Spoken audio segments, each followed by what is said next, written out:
Ministers, Excellencies, ladies and gentlemen, thank you for inviting me to speak at this impressive gathering for the World Government Summit. The United Nations is grateful to the United Arab Emirates for bringing leaders and people together to reform and modernize governance and government. We simply have to do better and to do it together to address our shared 21st century national and global challenges. And some of them are the same. In today's world, a good international solution is in the national interest of the nations of the world. This event in Dubai has become a welcome annual occasion to promote partnerships across traditional sectors, taking advantage of the innovative, reform-minded and forward-looking environment of the UAE. We saw the news last night about the reform efforts and reform plans of the leadership of the country, and noticed the ambitious, almost impatient move in modernizing our societies. I was particularly impressed by the fact that you are creating a Ministry of Climate and Environment, and also that you appointed a 22-year young woman as Minister of Youth. Quite impressive, important signal from this country.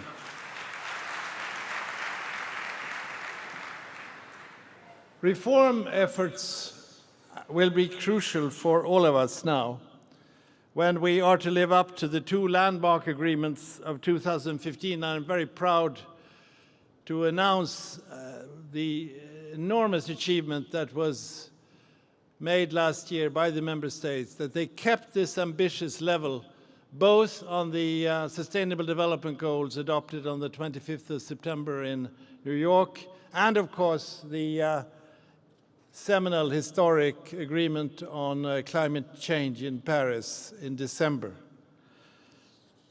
This Agenda 2030 is, in my view, the most transformative development agenda ever adopted by member states of the United Nations.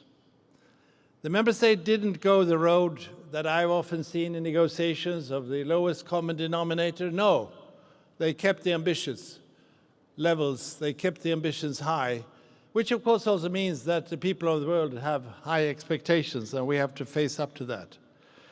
This agenda commits us to leave no one behind. We are guided by 17 interrelated Sustainable Development Goals, SDGs, which aim to free all human beings from the tyranny of poverty, the tyranny of want, and to heal and secure our planet. The goals are strongly connected to vital sectors and themes identified by this summit so wisely: education, health, technology, labor markets, and as a thread through everything, sustainability. We are the first generations in history which have to think about the conditions of life on this planet and exercise responsibility for next generations. The SDGs aim to strengthen the global partnership for sustainable development and to foster peaceful, just, and inclusive societies, as we just heard from President Kagame. This shared vision offers hope and encouragement at a time when many countries, not least in this region, are confronted with crisis, with conflicts and economic stress. Less of economic stress, I would say, in this country and its neighbors.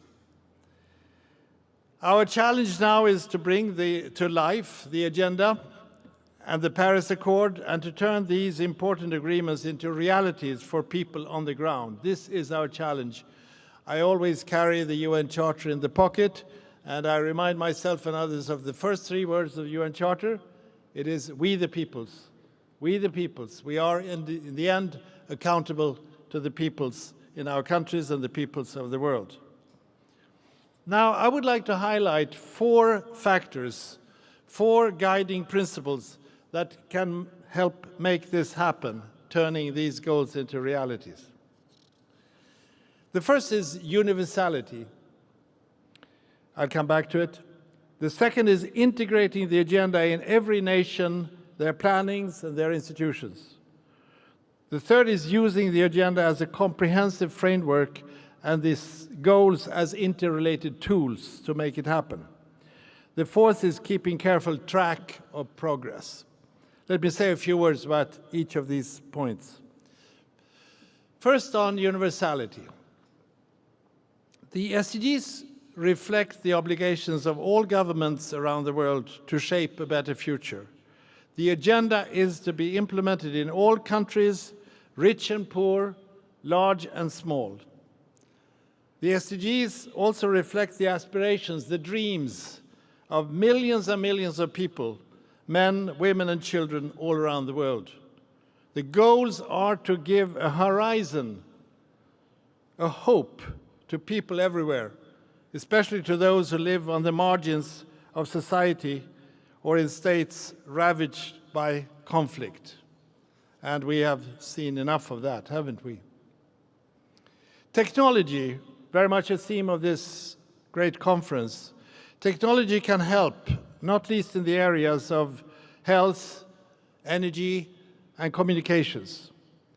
We must address digital divides between genders, generations, urban and rural areas, as well as between countries in peace and countries in crisis. And I'm glad this summit focuses on these crucial technological challenges. Second, on integrating the SDGs into national planning. Our experience with the Millennium Development Goals, the MDGs, I was around at that time also, highlighted the central role for national governments in sustainable development. Governments are key in setting the direction and creating the conditions for the implementation of the SDGs. Government leadership can unleash social and human capital by bringing voices and ideas into play from home and abroad. There are expectations, not least from youth, to have their voices heard. We should understand that we should not only speak for youth, we should also speak with youth, with and for youth. And youth are both objects, but they're also subjects. We have a great challenge to make sure that they have a sense of hope and aspirations for the future that can turn into realities. Government leadership can shape the environment for the national and international business community to innovate and invest.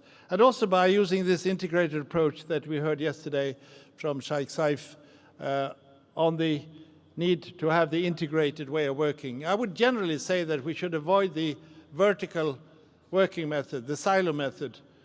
We have to be good in the silo and the vertical, but we also have to understand that when we reach results, we have to go horizontal and reach out to other actors, other sectors.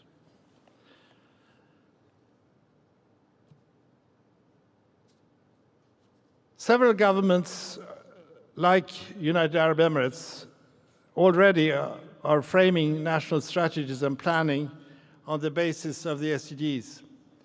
Other governments have begun this process. I urge them to vigorously continue to do so and to shape national-owned objectives and policies with the SDGs as a starting point.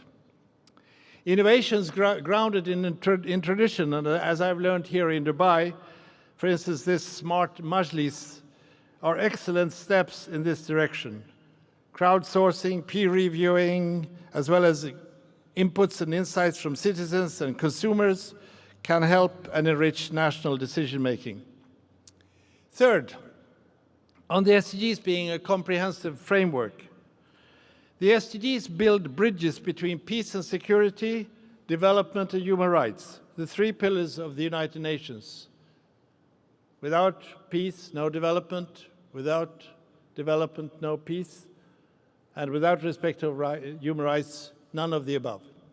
I would also add the rule of law and strong institutions. The same goes for the SDGs. Advancing one of the goals will stimulate and trigger progress on others. I saw that yesterday at a workshop, how they worked in terms of clusters, seeing that, for instance, on health, you have to be looking into the area of water and sanitation to see the complexity and the comprehensive approach that is necessary. The SDGs are by nature cross-cutting and mutually reinforcing, again confirming this horizontal approach of working that I think is absolutely necessary in today's world. The SDG agenda therefore calls for a whole of government, whole of society approach involving all areas and levels of government as well as of other partners. The MDGs, for instance, they almost always related to official development assistance and relationship donors, recipients, countries. Now we reach into areas which are not part of classical development policies, like how do we develop the transport sector, the energy sector, the agriculture sector, the industry sector. In other words, government have to already be involved in this international effort, which at the same time is national. So the borderline between national and international is really slowly disappearing.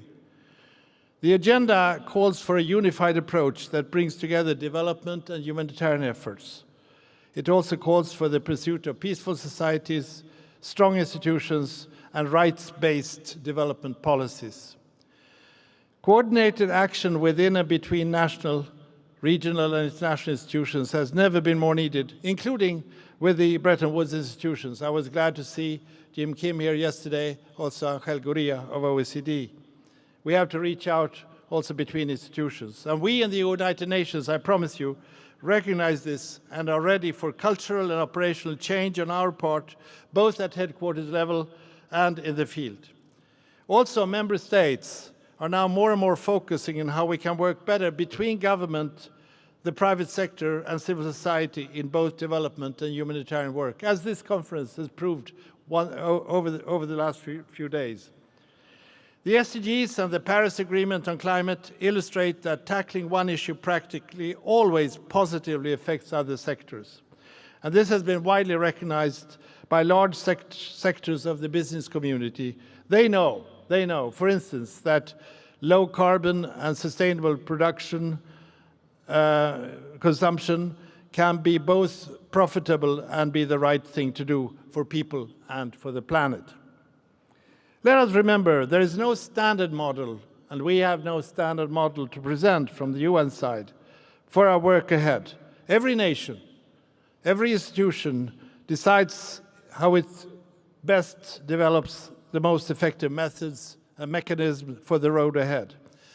What matters, in my view, is the effectiveness, transparency, and inclusiveness of the government programs.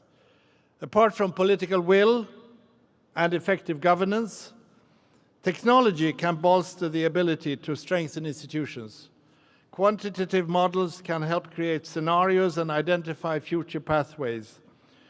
I went to this museum, the exhibition on the future, and I realized that I was far behind. There is room to improve such models, scenarios, with respect to SDG areas like health, inequality, and gender. Some countries will benefit from additional capacity to use such tools. There are great opportunities here for partnership and innovation. I also see great opportunities for partnerships which build country capacities to plan, deliver, and review policies to implement the SDGs. This should be part of the strengthened global partnership. This we pledged to realize at the September summit and at the Addis Ababa Conference on Financing for Development.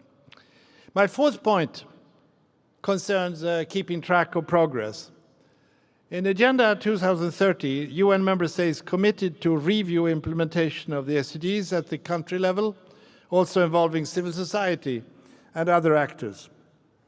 In some countries, governments have gone to legislative bodies to explain how they intend to achieve the SDGs. In fact, the legislative bodies also have to understand that the new agenda also deals with issues that were traditionally considered domestic affairs, agriculture, transport, etc. Now we are all having both a national and international agenda at the same time. So this should be part of the strengthened global partnership that we pledged. In some countries, there's also now a process of building national statistical capacity, which should be an integral part of development policies. I must admit that here we have lots of work to do. Some of the statistics that are the basis for our work is still not completely certain, and we need to build up statistical commissions in many countries. They have to provide evidence for institutional and policy changes. This agenda also commits countries to review at the United Nations. We have a high-level political forum coming up in July, and Secretary General Ban Ki-moon recently called on all countries to champion bold approaches to this high-level political forum. And this meeting in Dubai, I'm sure, will give impetus to the countries who volunteered to conduct reviews in 2016 in preparation for the July meeting in New York.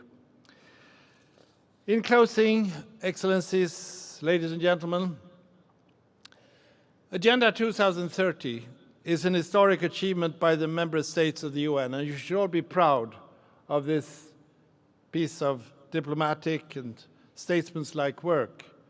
It's also an invitation to collaborative action between and within nations. It highlights the interrelationships between the various facets of our societies and our lives. It gives us a dynamic tool to make collective progress towards a healthy planet and a life of dignity for all, which we need so much to see. Agenda 2030 offers a unique opportunity to rally all countries, civil society, the business community, and the academic world around the quest for a more fair and equitable world. We must not miss this historic Agenda 2030 opportunity to do the wise and to do the right thing in our own interest, in our own enlightened self-interest, and for humanity. This summit in Dubai on shaping future governments can serve as a catalyst and a driver to concretely and together chart the road ahead to a life of dignity for all. I thank you.